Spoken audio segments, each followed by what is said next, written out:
All right. So I won't wait forever. This will be recorded. So if you miss anything, you'll get a chance to come back in and watch again.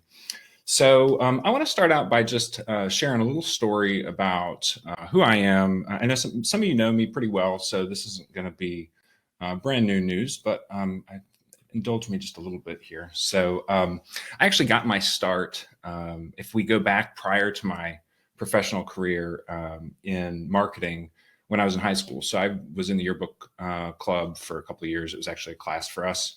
And I had the pleasure and opportunity to be the editor of the business section. So we sold all the ads in the book. We went out and made those connections with businesses in the community. We used that for revenue to actually print the book, and we designed all the ads and laid out the whole book. That was all student run. So that was really the first start that I got in marketing. And it was so funny because I was thinking to myself that, I really didn't start marketing until 2012, but the reality is I got started much earlier than that.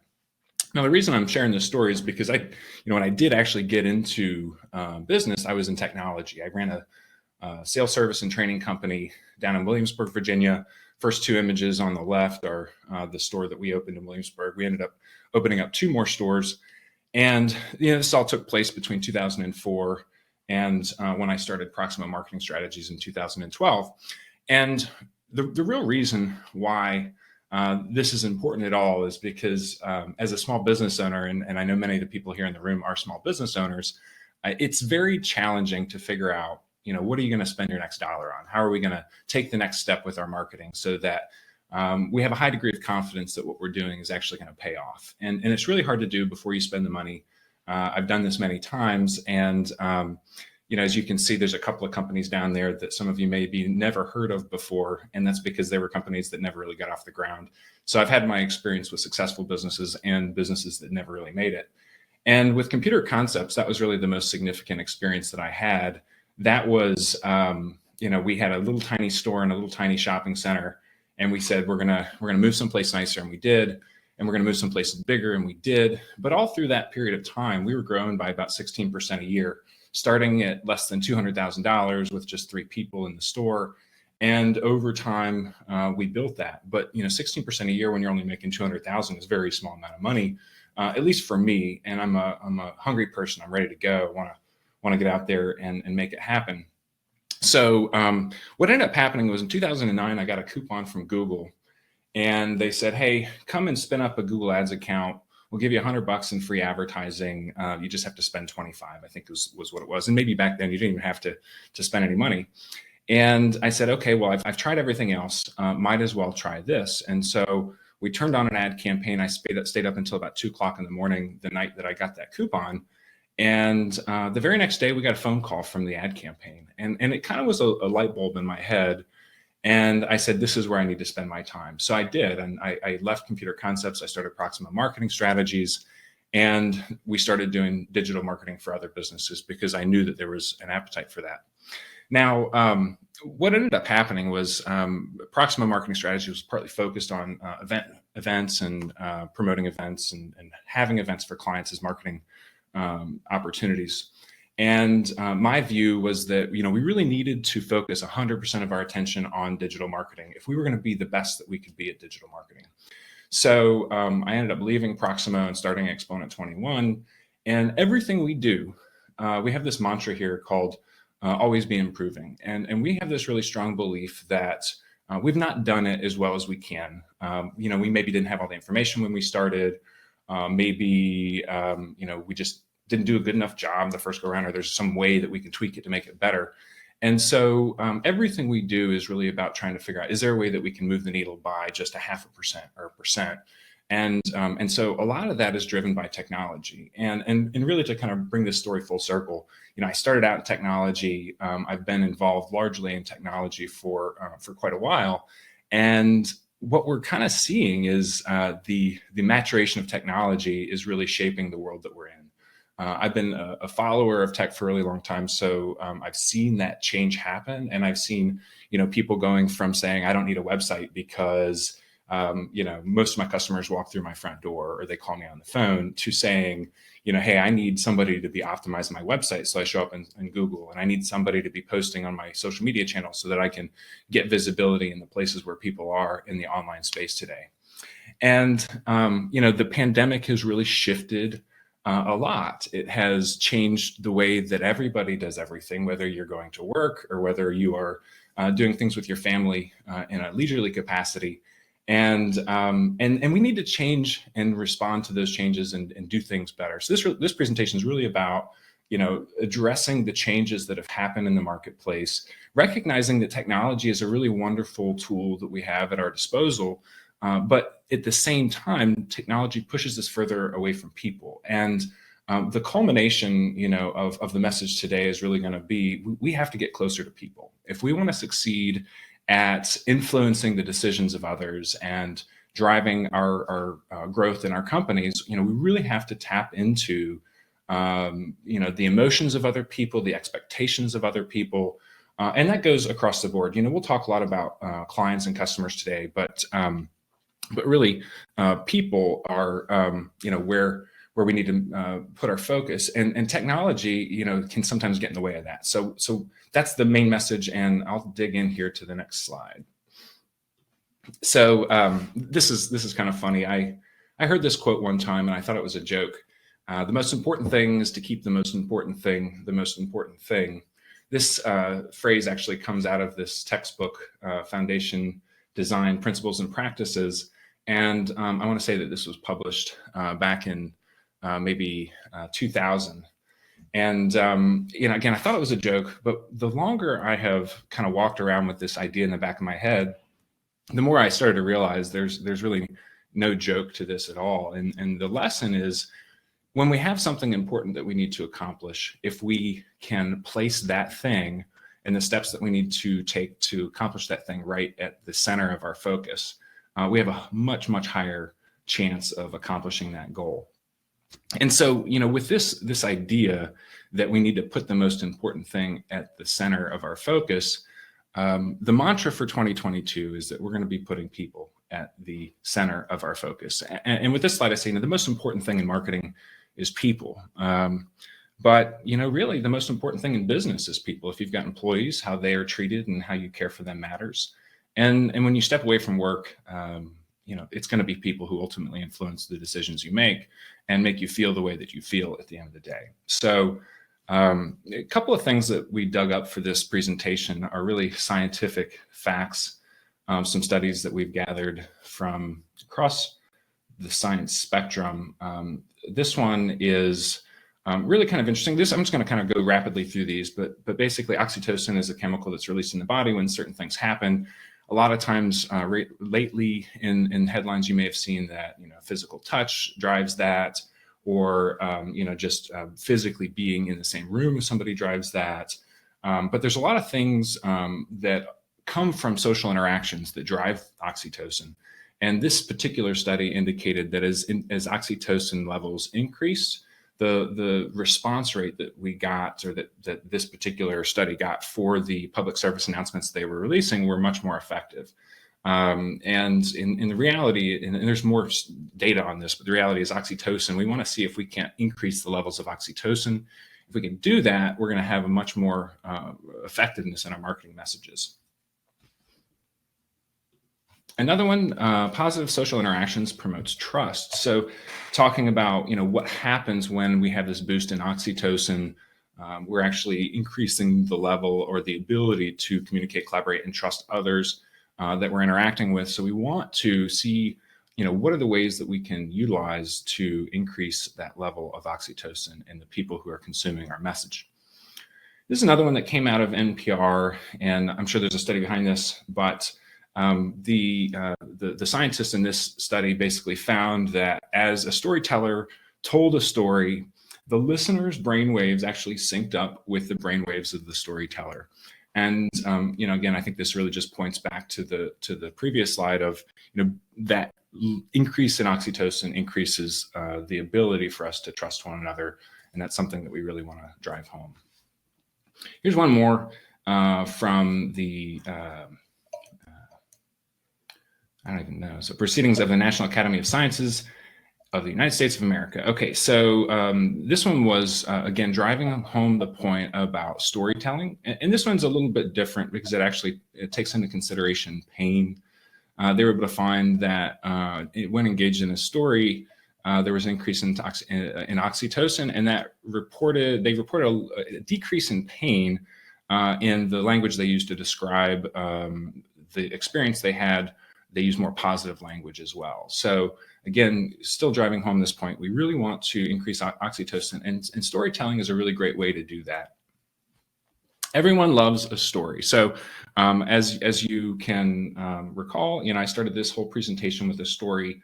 That story was mine. That story is a story that I believe perhaps a lot of business owners can relate to.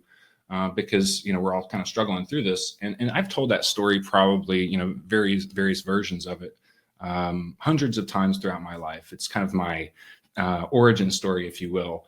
But I've used it as a way to help people understand why we make the decisions we do, and how we've achieved this understanding about what the digital world has to offer marketers.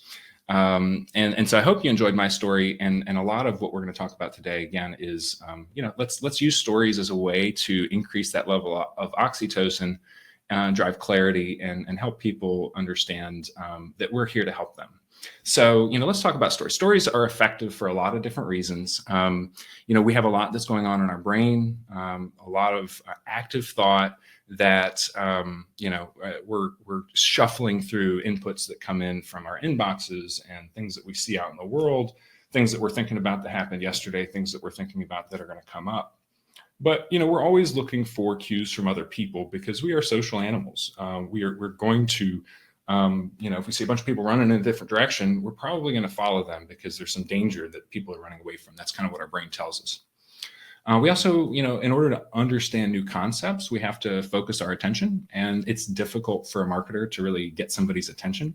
Stories do provide a really effortless pathway for that, because as you're listening to a story, you don't really have to do very much work, but you're gonna latch onto those ideas and you're gonna absorb them. So stories captivate the mind by transporting people to a different time and place. And it's very possible that through that story that you're telling, you paint a picture of a desirable state that solves the problem that somebody's trying to address. So stories are very effective. Stories don't have to be really long. You can tell very short stories with your messaging. I won't talk a lot about message reduction here, but just keep in mind that the parts of a story can be applied to a lot of different types of marketing. And I do have in a subsequent slide some tips on how to tell a marketing story. Oh, here, right away. So a lot of the foundation in great marketing is going to come from empathy and from the ability to demonstrate that we understand very well what somebody is going through. And for the purposes of marketing, we really want to focus the attention of our audience on the problem that they're experiencing. Their problem is obviously going to be top of mind for them if you're having an interaction with them, and you have an opportunity to demonstrate an ability to help them solve that problem. And so the story that we want to craft is really going to start there. It's going to start with whatever that very specific problem is. We're not going to try to be too broad with this. We want to be very specific. And if you can think of a specific example or a case in the past that you have experienced that does a good job at demonstrating this, it would be a good example to use for this exercise. What I'd like to have you do at that point is recall the previous state of being without a solution. So, what was it like before the solution existed? Did they understand their problem really well? Were they experiencing constant frustrations with their problem? Is it perhaps a problem they didn't know about and is relatively new, and it's emergent all of a sudden that they're thinking about it? What are the emotions of the person who's experiencing that issue? How do they feel about the state that they're in? We want to take that information and then identify what the ideal state is, or the target state. What's the goal that they're trying to attempt, so that we can start to paint that picture. And then we want to make it personal. So early on in this presentation, I told you a personal story. Personal stories are very familiar to us and they're very easy for us to tell. It's also the kind of context that's going to paint you in a positive light in this story and introduce you as an actor in the overall story arc. So, once you have all that gathered, you're going to then kind of sort of present the solution and how it came to be for the subject. So in that particular case, how you became involved and how you came to the conclusion that that solution was appropriate. Once you've achieved that, then we're going to talk about the emotions of the subject in the new state in this story and really try to paint a picture of what the outcome is on the other side. How is that problem solved? How have the emotions in the person changed? How are they? Everything is great now. And then we want to do one more thing to button it up, which is to reveal proof of the solution using real evidence. So, really everything up until this point was about storytelling and trying to drive home a point through emotions. But we want to do, again, one final thing, which is prove it and show them either through some statistics or a case study that this is actually true. And then the last thing that we want to do is seek feedback from the listener. We want to invite them to be a part of the story and get them to consider themselves in the role of the subject of our story, because that's ultimately the reason why we crafted the story in the first place, was to get them to align their thinking and hopefully convince them that the solution that you have to offer is one that they desire. This is something that we'll write up a little bit more extensively and publish as a blog article so that you can take this and walk around with it. I don't have a separate tool, so we'll make that something that's super usable for you guys. Happy to take questions on this in the end, and I'm certain that this sequence of steps can be improved and more granular, but your feedback is welcome on this topic.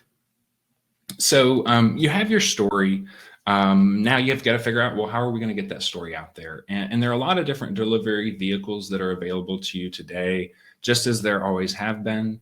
Obviously, blog articles and books are great content. Written content is definitely something that's great for SEO. Videos are becoming more popular. Podcasts those are taking off somehow in a digital world. Letters, honestly, I'm a big fan of sending letters in the mail. I think they probably, physical mail these days might be a bit more effective than email. And we'll talk a little bit about that later. Webinars, as you're attending right now, is a form of video and a way to tell a story. Events, and then, of course, one-on-one delivery. I encourage you to take the great story that you've crafted and find a way to disseminate it across all of these channels. Because if it is effective at moving hearts and minds, it's definitely something that you want to tell over and over again. So, we figured out, what that resonating story is. We've pieced it together in a format that is going to be available for the channel we've chosen.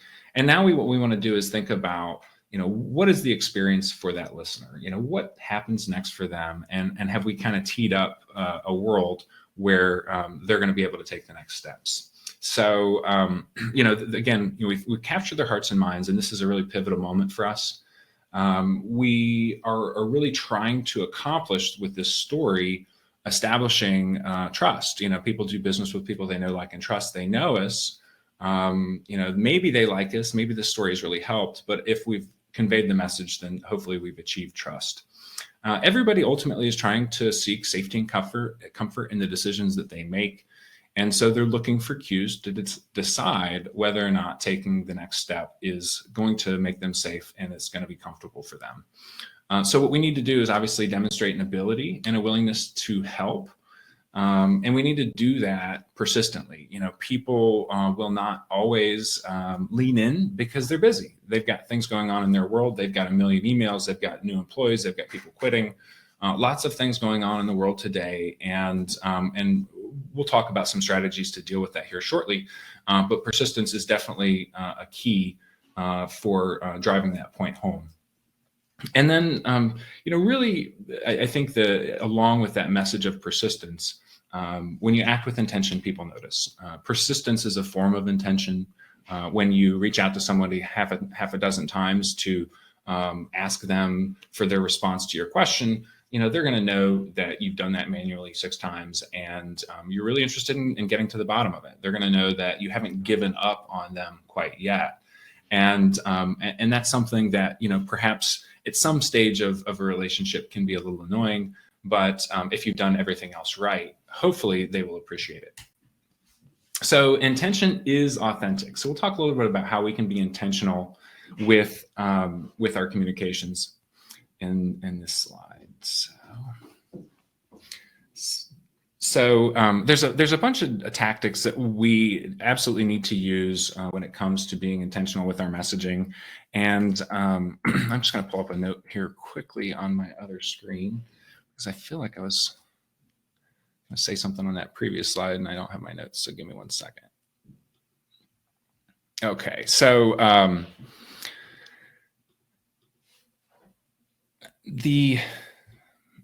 going back to the noise, the digital noise that we experience in the world today, I'll ask you to join me in thinking of yourself for a moment and put yourself in the shoes of the people who receive your messages in inbox, or really, any messages in inbox. How do you feel when somebody you've never heard of before all of a sudden shows up in your inbox? What about when a brand that you've never bought from all of a sudden sends you an email? Or when you unsubscribe from a sender, but the message shows up in your inbox a few days later? And finally, you mark a message as spam, but somehow the messages from that person continue to show up in your inbox. These are very obviously annoying instances that I think everybody experiences. And the reason I bring this up around intention and authenticity is we really, really don't want to annoy people. We need to be very careful about how we communicate with people, especially when we're communicating with a high degree of frequency and specificity. We don't want to get under people's skin, and it's very, very small interactions that can do that. And so we'll talk about in these slides, each of the tactics addresses a specific thing that we're trying to avoid. And so the very first one, segment or bust, we can't please everybody. If you think about all the solutions for all the different problems in the world, whether they be political or economic or otherwise, there's always somebody who's on the losing end of the deal. And so from a marketing perspective, if you can whittle your message down to being more narrow to the audience that you want to communicate with, you're going to have a lot more success than if you try to send a broad message to a broad audience. I tell people, so the business, one of the logos that you saw up on the screen was a company called Client Magnet. Client Magnet was a failed attempt at a digital marketing company, very specific for attorneys. A couple of reasons why it failed: likely didn't spend enough time focused on that arm of things, and had a partner, versus being in a business now where I can kind of pivot and move quickly on my own. But the thing that was really funny to me is I would go to networking events and I would talk to people and find myself in conversing with a lawyer, and I would say, I do digital marketing. And immediately the attention would go someplace else. There's really no interest in that. Modern attorneys do a bit more digital marketing, but a lot of these guys really didn't. And now, it was fine. I understand, not interested, no big deal. But when we started Client Magnet, I used to go to networking events and I would say, hey, we do digital marketing for attorneys. And very strangely, I always picked up on this cue. People would always lean in to me physically. I would always, all of a sudden, you can kind of see people's ears perk up. There was an interest because what I was doing was very specific to the audience I was speaking to. And so that's something that we've actually, there's plenty of data around this. Obviously, you can see this down here, a 760% increase in revenue when marketers begin using segmented email campaigns versus bulk lists. So when you segment, obviously, we're trying to whittle down. We're not going to be able to speak to everybody, so we want to get narrow. We want to think about that customer that is most likely to respond to our message, and then everything goes from there.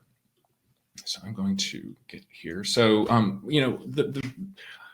talk about empathy. In order to be effective at crafting a message, in order for us to truly get closer to the people that we're communicating with. We have to have empathy.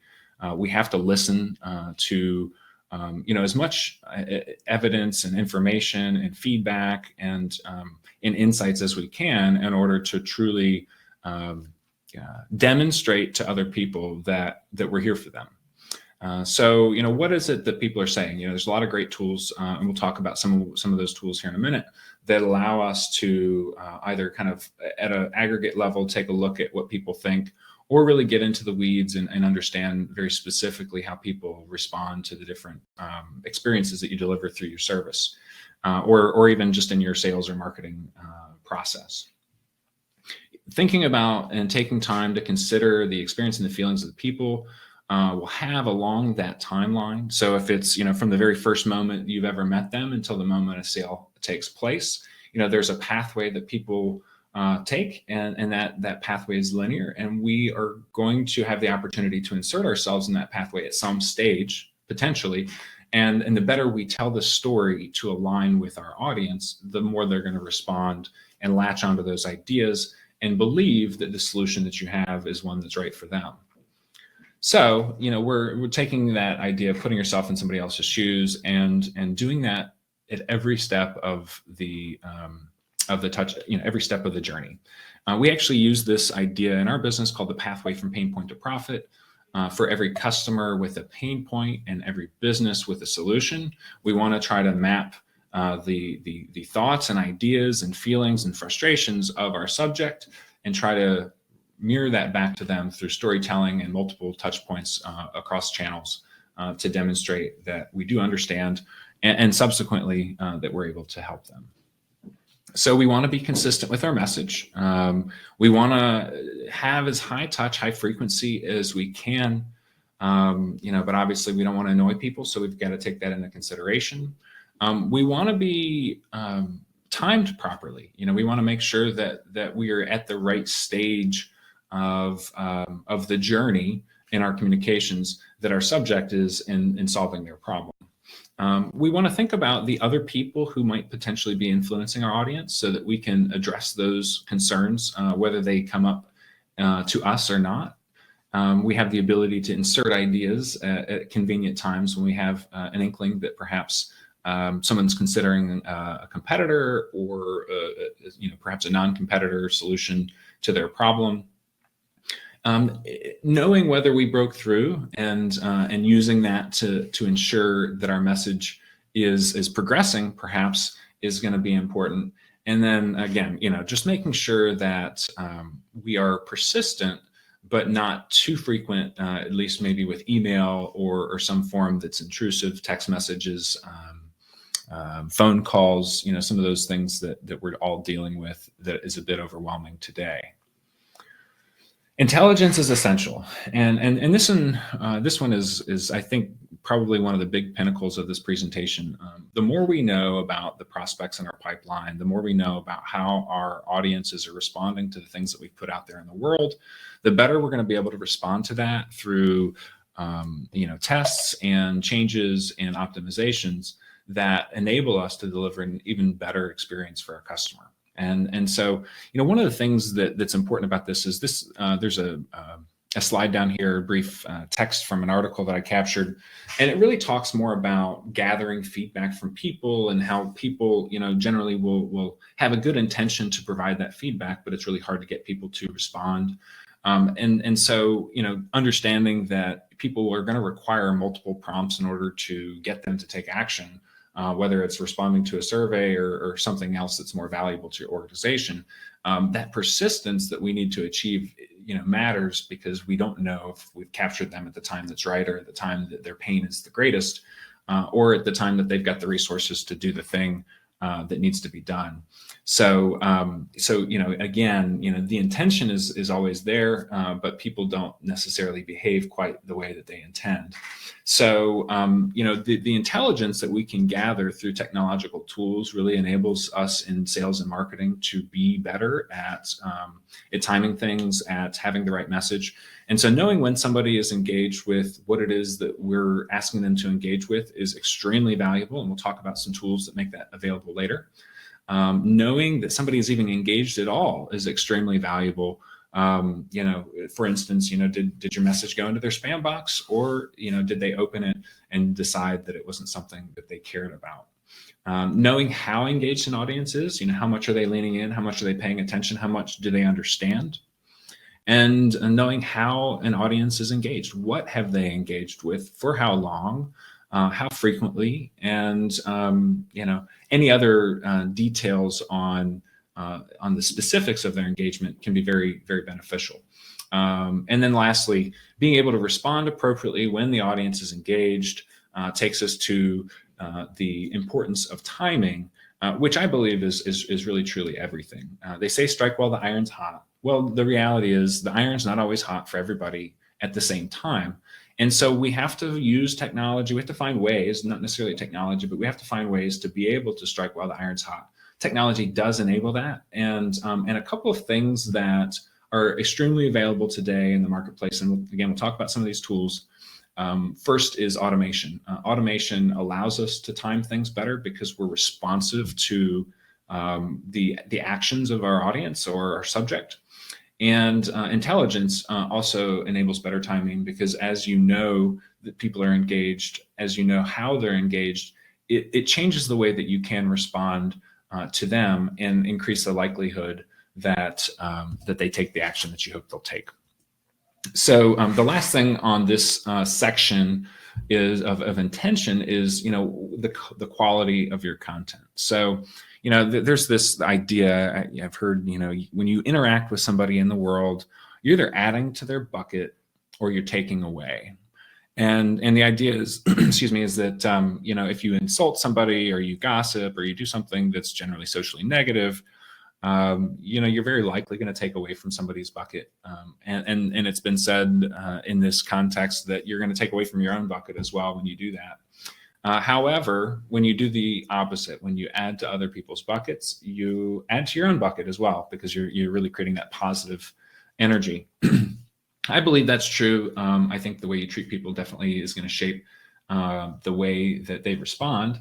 And if we can do that on a mass level and generate that empathy and demonstrate that empathy, I think it's going to pay off in a big way. But when you think about this in the context of touch points that we can engineer for a customer experience, I'm going to ask, are you adding or are you taking away? When your subject gets that message, whether it's in their inbox or in social media, are they going to be annoyed? Are they going to not care? Is it going to be just a neutral message that doesn't really go anywhere? Or is it something that creates value for them or sparks an idea, creates motivation or inspiration, helps people understand something is possible? You can certainly act with intention to add to and create value for people with every message that you send. And then, really lastly, the relevance of your message. Relevance is going to certainly have an impact on whether or not somebody appreciates your message or whether somebody even chooses to absorb it. So that's when, having great segmentation and communicating with the right audiences is key. And then again, being able to leverage timing. So let's talk a little bit about some tools that we can leverage to be able to increase authenticity and cut through the noise. So this first one is make a plan, automate the plan. So we're talking about automation here. And, the big takeaway is 55% of senior marketers said that they were not confident in their company's understanding of the customer journey. This is something that we're hearing from businesses large and small, multinational and, little mom and pop shops. People do not know how people feel as they interact with their brand. And so automation enables this in a number of different ways. But first of all, it demands intention. So before you can automate anything, you have to think about, what's that story? What is that journey for your customer? And have we anticipated the frustrations and the influences and all the other things that are going on in their world over the course of that journey appropriately?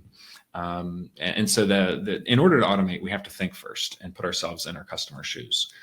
We can spend time in introspection to understand, have we demonstrated any value? Have we demonstrated any help, any savings, any ideas, how have we added to their bucket? Automation enables scale. So, once you set up automation for your communications, it doesn't have to be done again. So as people interact with that touch point, whether it be a website download or a webinar attendance, you can set it up so that from now on, that happens every single time a customer that fits that criteria does that thing. And that enables you to scale, because certainly if we want to get closer to people, we cannot do that on a one-on-one basis. And it allows you to never miss a beat. If anybody here is in sales, that touch points get dropped through the cracks from time to time as other demands draw your attention and distractions are abound. So automation really helps us to make sure that we don't miss those steps that we've determined to be valuable to our audience. And then, of course, being able to track all of that activity from a customer intelligence standpoint is going to be a huge driver for our ability to respond to those things and optimize. So a couple of tools that you can use to begin doing this. These are all very inexpensive tools that even small businesses can afford to invest in.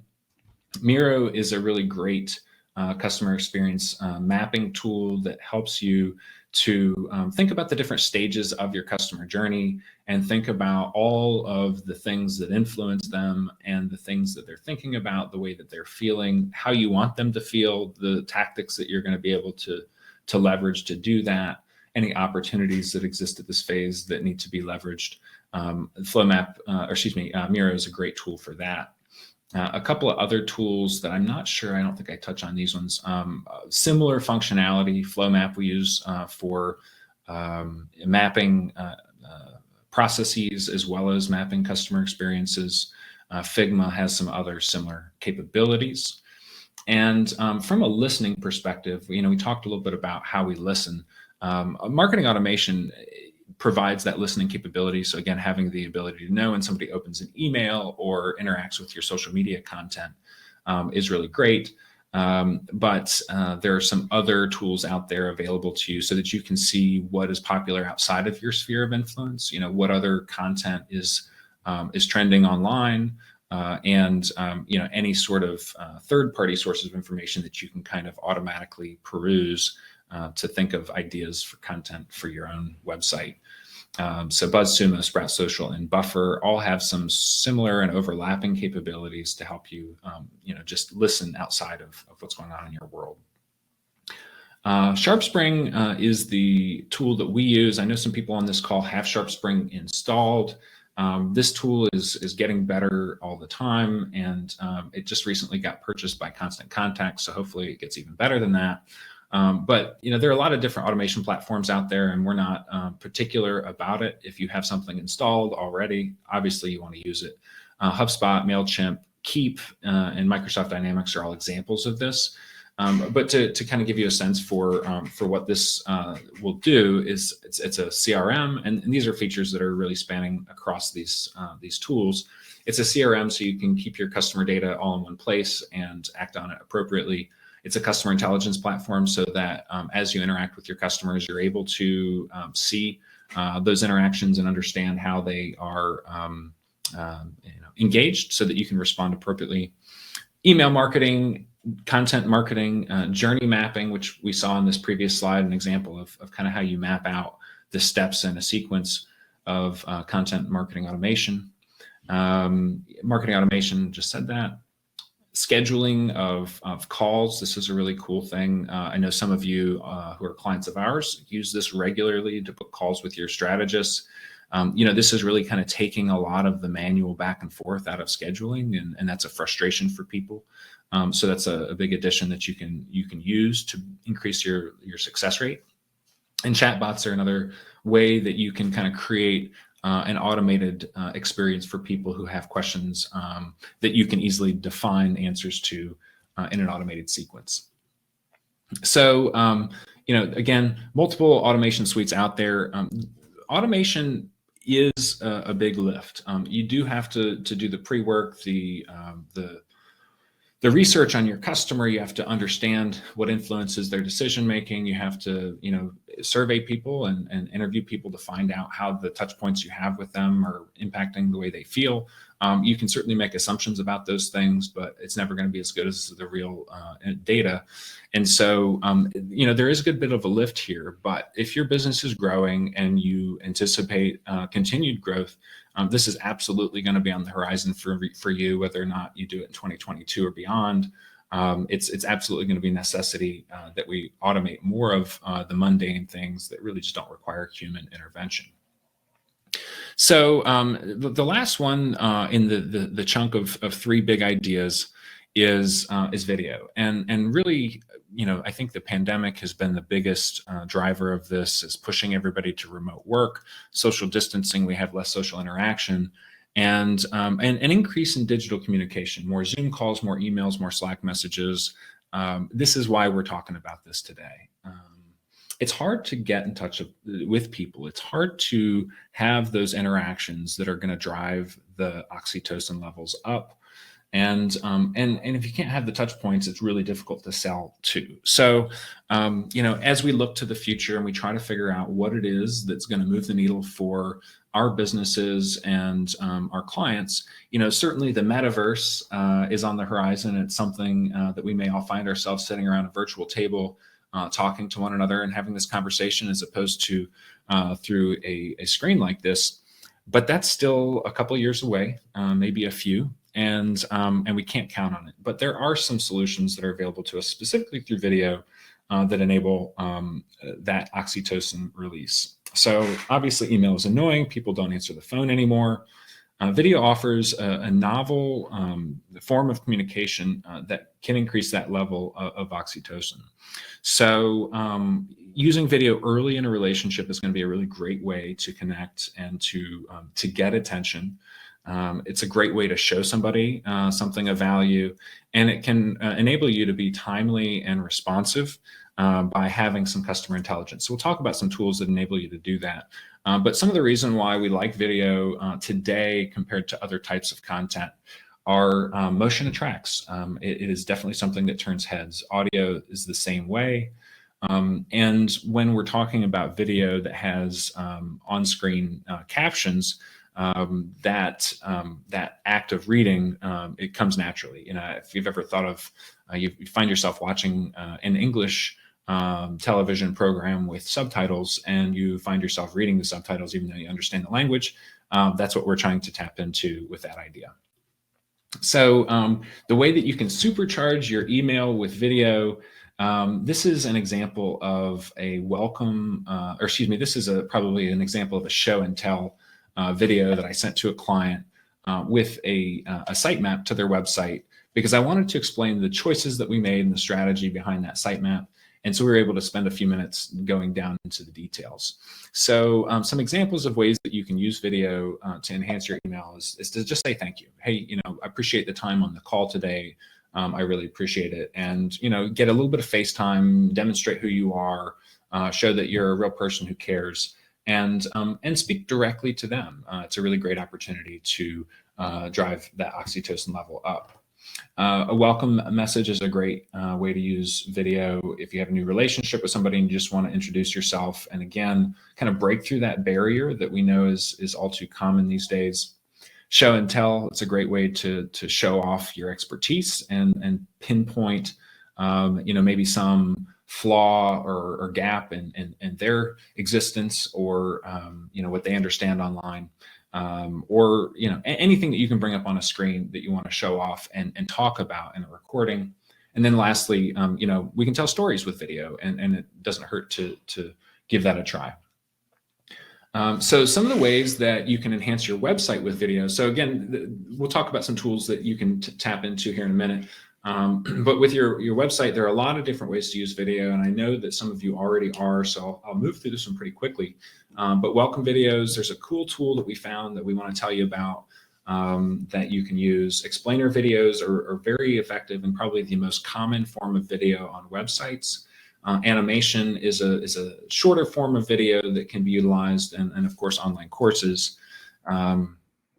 there was some motion in these slides when we built them, but Demio has stripped that motion out. But motion captures attention. So a couple different formats that we're utilizing right now are on-screen messaging that don't necessarily have videos of people. We have seen that when we keep those messages short, under 30 seconds, we see huge spikes in watch time with those videos. And when it comes to social media, there's no audio by default on those videos. So we want to do a few different things, or we have a few different options available to us. One, using a video of a person talking to the camera is a really great way to get people to flip on the audio and listen. Captions turn viewers into readers, so you don't necessarily need to rely on the audio if you're captioning your videos for social media. And that's also going to, sometimes if people really want to listen to what they're reading, they'll flip on the audio. And then lastly, just on-screen messaging. We can drive home a point with animated videos, very short animated videos that increase watch time and visibility over static images, or perhaps longer videos of people. A lot of great statistics around this. We've seen the clients that we work with that start to step up their investment in video. We see that paying off. But video doesn't have to be expensive either. So we'll talk a little bit about some of the tools that you can tap into. And I know I'm running a little bit late here, so we'll wrap up in about 3 minutes. First off, a warm welcome. This is a brand new tool, and I'm actually going to show this to you guys because this is really something. Hang on 1 second. I will share my screen. Okay. Okay, so I'm not sure if you guys will be able to hear this, but I think you'll be able to. So this is warm welcome. And when you land on this site, this is a video bubble that you can install that provides a little bit of motion. It definitely attracts the eye for that reason. And you can click on this and you'll see what happens. I'm Devin with Warm Welcome, and this is our video bubble. If you have any questions at all, or you want to learn more about how Warm Welcome can work for you and your business, feel free to reach out right here. Leave me a video message or a text, and I will get right back to you. I look forward to chatting more. Bye. So as you can see, that's very different than probably most of the experiences you've had on a website.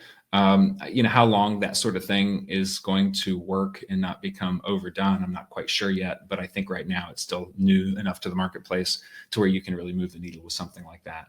We will be testing it out on our website, and I'll be able to report more later. We will write a blog post on that in 2022. One big one that we've been using, so a couple of other things that they do, they also have an email signature, so you can put some motion in the bottom of your emails to draw attention and hopefully draw some clicks into your website. Loom is a big one. Some of you probably have seen some of these videos from us before, and this one's great for a lot of different reasons, but it's quick and easy to use, just a couple of clicks of the mouse. It saves a ton of time over sending emails. It has the motion that you can embed into emails to get those heads to turn. You actually have access to video analytics, which is really great news if you're sending sales videos, because you can be alerted when your subject or your recipient watches the video, which might allow you to better time a follow-up. It'll allow you to see whether or not people are engaged in that video, whether they've watched 100% of it or if they're dropping off at some point. And you'll also be able to capture transcripts so that you can use that in your blog, and as well as invite interactions and use built-in CTA. So there's a lot of different marketing features that are available in Loom, but I really think the biggest use of this tool is going to be just capturing a short video and putting it into a message that you send to an individual. Again, when they watch it, so that you can send a timely follow-up. That they watched all of it, or maybe they didn't, and that can also shape how you respond to them. We've actually seen this greatly increase the rate of meeting bookings for people we send these videos to, and certainly paired with a booking button to book time is going to be beneficial. I'll make sure that these are available in the slides, but these are just comments that I've gotten back from people who've received videos from me. People don't only respond really well to them, but they actually tell me that they like it.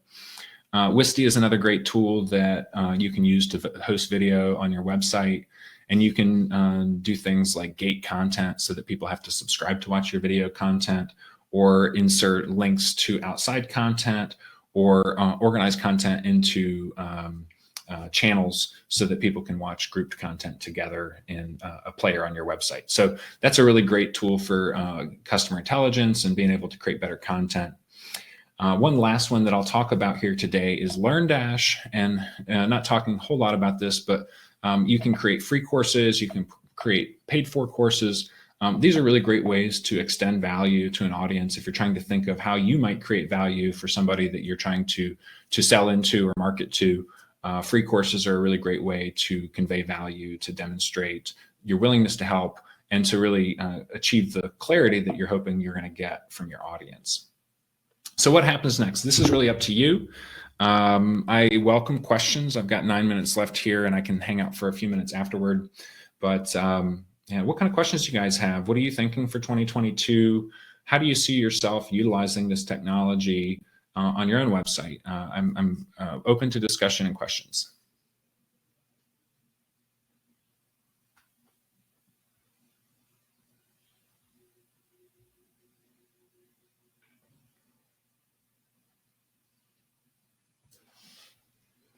So some things that you can expect. We've got a series of resources that are going to come out to you all in the days that follow. Hopefully those resources will be helpful to you. You'll also get a brief survey. It will be very short. We're looking for feedback on this webinar because we're going to be conducting several more in 2022. Our big push in our marketing, our strategy is really about education. We've always been about education. We really like educating our clients. We're going to continue to do that, and we just know that we can touch more people and we can help more people by doing these. So we welcome your feedback on the topics that we can roll out, and your feedback on this webinar or presentation will be very, very welcome.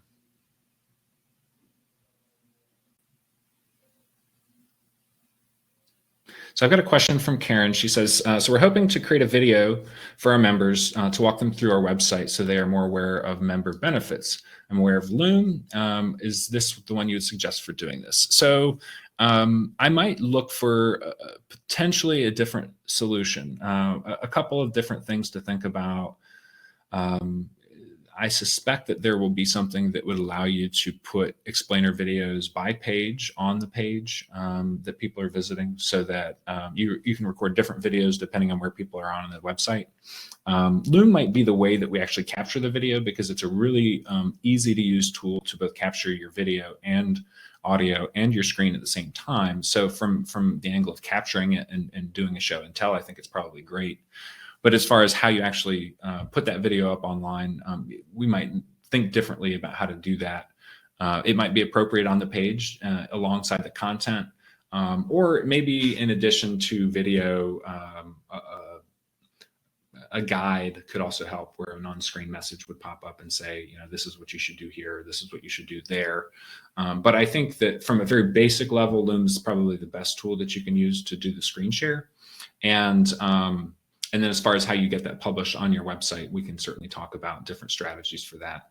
Some very tangible, inexpensive ways to do it, and then certainly some more custom ways to drive a more enhanced user experience. But absolutely, I would tell anybody who's on this call to get Loom, even if you just use it to send messages to people on your team. It can cut down on the time it takes you to communicate, which alone can be worth the license fee for that every year. And you're welcome. Thank you for the question. I'm going to hang out here for 5 more minutes. So if anybody has any other questions that they come up with, please pop them in the chat. Jeff, thank you. Do websites, social media, email campaigns, and other technology services serve well under one roof, or can multiple vendors work? That's a good question. I actually, as I talk to people out in the world, it's not uncommon for people to have multiple vendors for those things. I'm not quite sure. I think it depends more on what your specific situation is, whether or not multiple vendors is more appropriate or a single vendor. Certain vendors have very specific capabilities that might even be tailored to a very specific industry, which could make them stronger vendors than a generalist, for instance. However, our team does website, social media, email campaigns, as well as linking all that together. And I would argue to clients that come talk to us, we've got experience across a wide range of industries and technologies, which I think puts us in a really good position to be able to think creatively and out of the box on how to leverage those technologies for your specific needs. And I would obviously always welcome a relationship with somebody where we handled everything, but at the same time, it's again not uncommon for us to be working with inside creatives or marketing managers or even third-party companies that extend some kind of special value to our clients. Thanks for attending, Sean. I appreciate your attendance. Thank you, Jeff. Thanks for joining us, Caroline. Hopefully we'll be able to put some of these strategies to work for you next year.